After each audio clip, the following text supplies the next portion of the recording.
Bonjour à tous, j'espère que vous allez bien. Je vous fais cette vidéo aujourd'hui pour répondre à une FAQ concernant l'année 2024. Si vous ne me connaissez pas, moi, c'est Sophie Anne-Charlotte, mais sur les réseaux, je m'appelle Hélène Del Rosa Art. Je vous ai demandé sur mon Instagram de me poser toutes vos questions. Je n'ai aucun make-up, je n'ai rien, et je vais d'ailleurs me préparer en répondant à vos questions. Je vais répondre en premier à cette question, c'est « What do you work exactly ?» Alors, qu'est-ce que je fais dans la vie?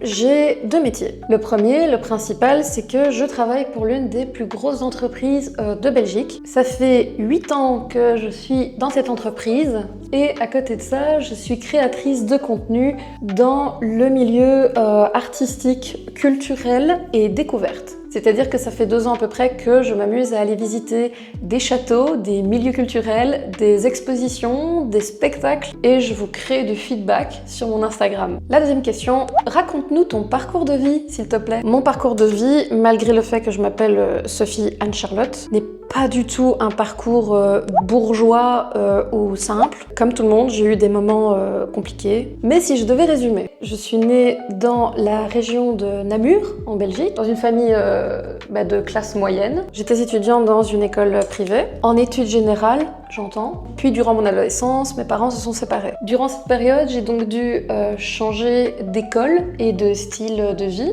C'était pas plus mal parce que j'étais trop créative et pas assez érudite pour correspondre aux véritables attentes de l'école. J'ai donc quitté celle-ci et j'ai entamé un parcours professionnel alliant la vente ainsi que la gestion d'entreprise. J'ai réussi mes études, j'ai donc obtenu mon diplôme de gestion d'entreprise et de vente professionnelle. Après 3 mois de recherche intensive, eh bien, j'ai trouvé mon premier emploi. J'y suis restée durant à peu près 1 an et demi. Puis par la suite, j'ai eu l'opportunité de pouvoir travailler dans une structure plus grande avec plus de personnel, dans une autre entreprise. Et j'ai donc démarré cette nouvelle carrière et j'y suis depuis 8 ans. Malheureusement, au bout de 6-7 ans de bons et loyaux services, j'ai malheureusement été victime d'un premier burn-out. Vu que j'avais l'habitude d'être quelqu'un d'actif et en même temps, comme je vous l'ai dit, de créatif, j'ai lancé mon Instagram. Je partageais mon quotidien, mes repas, mes états d'esprit, mes pensées, etc. Mon Instagram a commencé à grossir de lui-même petit à petit et je me suis épanouie de pouvoir créer, partager, découvrir avec ma communauté. Je fais une parenthèse, mais moi je ne fais pas une bouche à l'américaine entièrement remplie avec l'overline. Ça ne me va pas du tout. Donc je mets juste du crayon rouge au centre.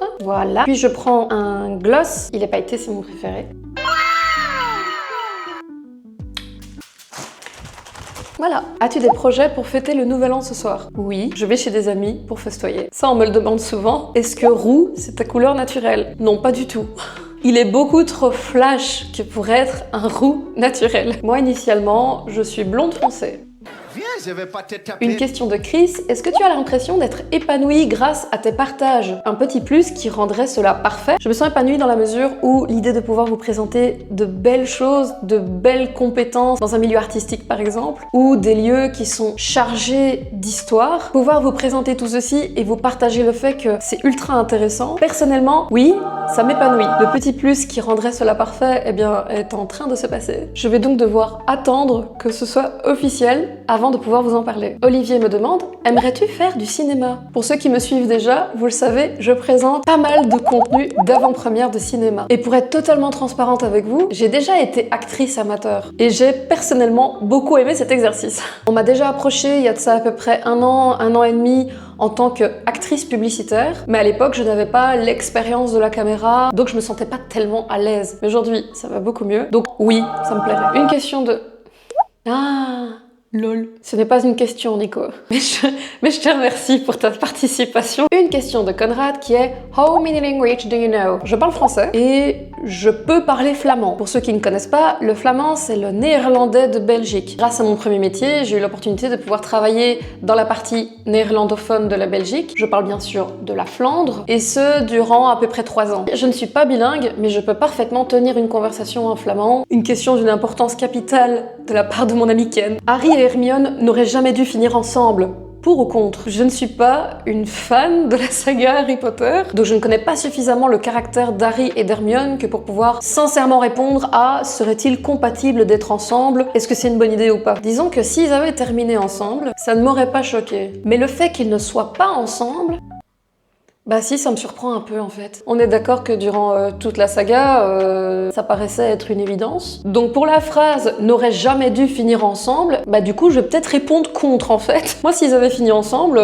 ça m'aurait pas surpris. La dernière question de cette FAQ sera: quels sont tes goals pour 2025? Faire en sorte que la concrétisation de ces 2 ans de travaux et de passion au sein de mon Instagram paye et dure dans le temps. Avoir l'opportunité de vous partager encore plus et de rencontrer encore plus de gens, parce que c'est ce que je préfère. Avoir l'opportunité de pouvoir m'épanouir dans un milieu plus de communication et de création, en entamant par exemple le fait de vouloir tenter de faire, comme tout à l'heure, du cinéma ou aller vers la radio, par exemple. C'est quelque chose qui me tente vraiment. Et 4e, je dirais déménager.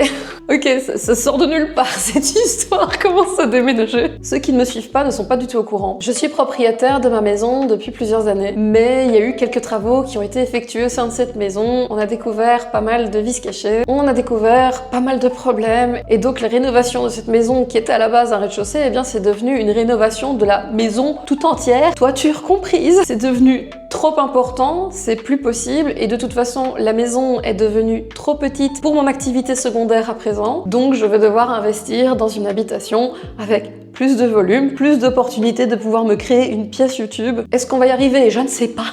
Faudrait déjà que les travaux de rénovation se terminent, ce serait vraiment super sympa. Ceci clôture cette FAQ pour 2024. Je vous remercie d'avoir pris le temps de me poser toutes vos questions et de m'envoyer des DM avec votre curiosité. Si vous ne me suivez pas encore, je vous en prie, faites. Vous pouvez également me suivre sur Instagram, c'est là où je suis le plus active. Je vous souhaite d'ores et déjà une bonne année 2025, que tous vos rêves se réalisent. Et en attendant la prochaine vidéo, je vous fais de gros bisous. Salut!